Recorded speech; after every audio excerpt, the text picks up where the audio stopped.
اللہ تعالیٰ نے اپنے محبوب صلی اللہ علیہ وآلہ وسلم کو بہت سے کمالات اور معجزات عطا فرمائے ہیں۔ ان معجزات میں سے آپ صلی اللہ علیہ وآلہ وسلم کا ایک معجزہ معراج بھی ہے کہ اللہ تعالیٰ نے آپ کو لامکان کی سیر کروائی، جس کا ذکر اللہ تعالیٰ نے قرآن مجید میں خود بیان فرمایا ہے۔ سبحان الذی اسری بعبدہ لیلا من المسجد الحرام الی المسجد الاقصی، فرمایا پاک ہے وہ ذات جس نے اپنے بندے خاص کو مسجد حرام سے لے کر مسجد اقصی تک سیر کروائی۔ 15ویں سپارے کا آغاز ہی اللہ کے محبوب صلی اللہ علیہ وآلہ وسلم کی معراج سے ہو رہا ہے۔ مسجد حرام سے لے کر مسجد اقصی تک آپ کا سیر کرنا یہ اللہ کے قرآن سے ثابت ہے۔ اگر کوئی اس کا انکار کرے گا تو وہ مسلمان نہیں، کیونکہ قرآن کا انکار ہے۔ اور پھر مسجد اقصی سے لامکان تک آپ کا سیر کرنا یہ اللہ کے محبوب صلی اللہ علیہ وآلہ وسلم کے فرمان سے ثابت ہے۔ تو مسجد حرام سے لے کر مسجد اقصی تک سیر کروائی۔ اللہ کے محبوب صلی اللہ علیہ وسلم فرماتے ہیں کہ میرے پاس جبریل امین حاضر ہوئے، تو جبریل امین جب آئے اللہ کا پیغام لے کر تو دیکھا کہ اللہ کے محبوب صلی اللہ علیہ وآلہ وسلم آرام فرما ہے۔ تو اب سوچا کہ اگر جگایا تو بے ادبی نہ ہو جائے، نہ جگایا تو اللہ تعالیٰ کا حکم ہے۔ تو پھر اللہ کے محبوب صلی اللہ علیہ وسلم کے قدموں کو بوسہ دیا حضرت جبریل امین نے۔ اب کچھ لوگ جو یہ کہتے ہیں کہ غار حرا میں جبریل امین جب وہ آیات لے کر آئے تھے اقرأ بسم ربک الذی خلق، تو وہ پڑھا رہے تھے سرکار کو، تو وہ تو سرکار کے استاد ہیں۔ ہمارا یہ نظریہ اور عقیدہ ہے وہ سرکار کے استاد نہیں ہیں، بلکہ وہ تو سرکار کے غلام ہیں۔ اگر استاد ہیں تو آپ خود غور فرمائیں، یہاں پر بھی ماشاءاللہ اساتذہ تشریف فرما ہیں، شاگرد استادوں کے پاؤں کو چومتا ہے یا استاد شاگرد کے پاؤں کو چومتا ہے؟ آپ نے غور فرمایا کہ نہیں؟ استاد تو پاؤں نہیں نہ چومتا، شاگرد ہی چومتا ہے۔ تو معراج کی رات جبریل امین سرکار کے قدموں کو بوسہ دے رہے ہیں، جگانے کی نیت سے، بیدار کرنے کی نیت سے۔ اس سے پتہ چلا کہ سرکار کا دنیا میں کوئی استاد نہیں ہے۔ الرحمن علم القرآن، اللہ تعالیٰ نے خود مصطفیٰ کو قرآن سکھا دیا ہے۔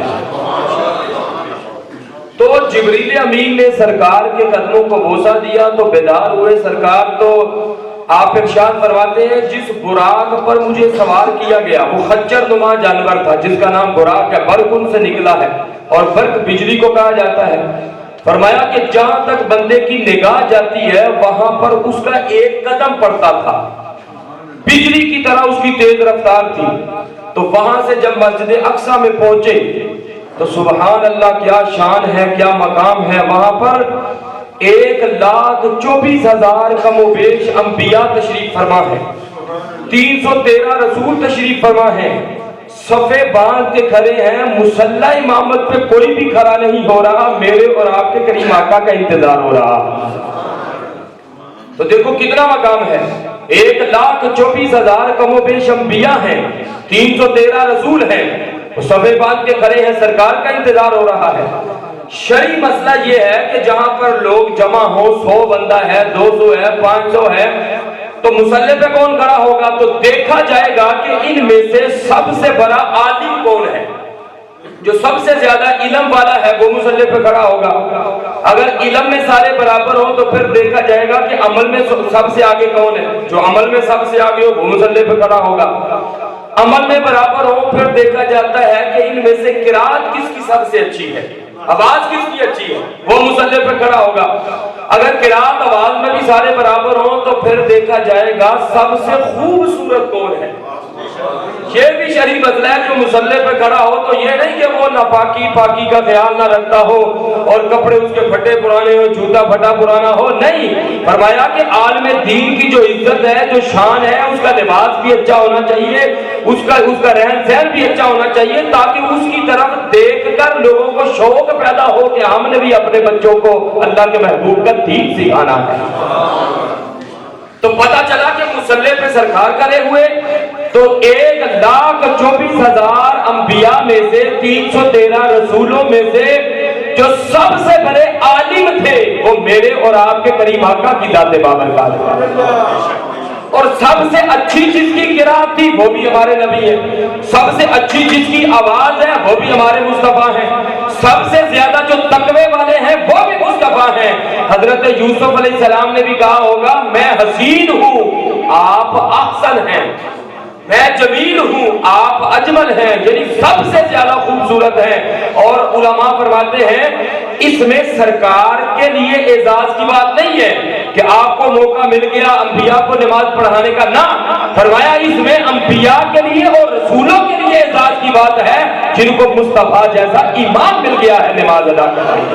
نسائی شریف میں روایت موجود ہے، اللہ کے محبوب صلی اللہ علیہ وسلم نے فرمایا وَهُوَ قَائِمٌ يُصَلِّي فِي قَبْرِهِ، فرمایا کہ ایک سرخ ٹیلے کے پاس سے جب ہم گزرے تو حضرت موسیٰ علیہ السلام کو دیکھا کہ وہ اپنی قبر میں کھڑے ہو کر نماز ادا فرما رہے ہیں۔ یہاں سے پہلی بات تو یہ ثابت ہوئی کہ نظر مصطفیٰ کا کمال دیکھیں آپ کہ اس براق پہ سوار ہے تا حد نگاہ پر اس کا ایک قدم پڑتا ہے۔ اتنی آپ گاڑی پہ بیٹھے ہوں تو چلتے چلتے بندے کو پتہ نہیں چلتا یہاں کیا ہو رہا ہے، اور پھر قبر کے اندر 100 100 150 سپیڈ ہو گاڑی کی تو بندے کو پتہ نہیں چلتا یہاں کیا ہو رہا ہے، اور وہ براق جو بجلی کی طرح چل رہا تھا، نگاہ مصطفیٰ کا کمال ہے آپ نے دیکھ لیا کہ قبر میں کون ہے، حضرت موسیٰ علیہ السلام ہے، کس حالت میں ہیں، کھڑے ہیں، کیا کر رہے ہیں، نماز ادا فرما رہے ہیں، یہ بھی سرکار کو پتہ چل گیا۔ اور اگلی بات یہ ثابت ہوئی کہ پتہ چلا کہ انبیاء اور جو اولیاء ہیں وہ ظاہری طور پر پردہ فرما بھی دیں تو مرتے نہیں ہیں، اپنی قبروں میں زندہ ہوتے ہیں۔ یہ جو ہے وَهُوَ قَائِمٌ يُصَلِّي فِي قَبْرِهِ، نسائی شریف کا میں نے حوالہ دیا ہے، اگر آپ دیکھنا چاہیں تو وہ میں دکھا بھی سکتا ہوں۔ یہ جو صلاۃ لفظ ہے، صلاۃ یصلی یصلون، اس کے بہت سے مطلب ہیں۔ صلاۃ کا مطلب نماز بھی ہوتا ہے، صلاۃ کا مطلب درود شریف بھی ہے، صلاۃ کا مطلب رحمت بھی ہوتا ہے، صلاۃ کا مطلب استغفار بھی ہوتا ہے۔ مثلا قرآن کی آیت وَأَقِیمُوا الصَّلَاةَ وَآتُوا الزَّکَاةَ، نماز قائم کرو اور زکات دو، یہاں پر صلاۃ کا مطلب نماز ہے۔ اب دوسری آیت سماعت فرمائے ان اللہ وملائکتہ یصلون علی النبی، بے شک اللہ تعالیٰ اور اس کے فرشتے نبی صلی اللہ علیہ وسلم پر، بولو کیا پڑھتے ہیں، درود و سلام، بولو کیا پڑھتے ہیں، برکت کے لیے سارے بول دیں کیا پڑھتے ہیں۔ یہاں پر یہ تو نہیں کہا جائے گا اللہ اور اس کے فرشتے سرکار پر نماز پڑھتے ہیں، واقیم الصلاۃ میں صلاۃ کا مطلب نماز ہے، یہاں پر صلاۃ کا مطلب درود و سلام ہے۔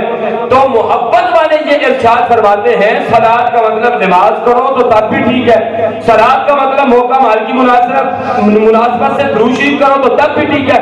فرمایا یہ کیسے ہو سکتا ہے کہ مسجد اقصیٰ میں اکٹھے تھے، اکٹھے نماز ادا کی، اور حضرت موسیٰ علیہ السلام کو پتا تھا یہاں سے سرکار کا گزر ہونے والا ہے، سرکار کو اللہ تعالیٰ معراج کروا رہا ہے، سرکار نے پہلے آسمان کی طرف جانا ہے، تو فرمایا یہ کیسے ہو سکتا ہے کہ حضرت موسیٰ کو پتا بھی ہو کہ مدینے کے تاجدار آنے والے ہیں، پیکر حسن و جمال آنے والے ہیں، امت کے غمخوار آنے والے ہیں، بادشاہوں کے بادشاہ آنے والے ہیں، کائنات کے شہنشاہ آنے والے ہیں، تو فرمایا حضرت موسیٰ علیہ السلام اپنی قبر میں کھڑے ہو کر نماز ادا کرتے، کہا نہیں، اور وہ تو کھڑے ہو کر درود و سلام پڑھتے ہوئے مصطفیٰ کا استقبال فرما رہے تھے۔ تو صلاۃ کا مطلب نماز کرو تو پھر بھی ٹھیک ہے، صلاۃ کا مطلب درود و سلام کرو تو پھر بھی ٹھیک ہے۔ تو وہ کھڑے ہو کر سرکار کا استقبال فرما رہے تھے۔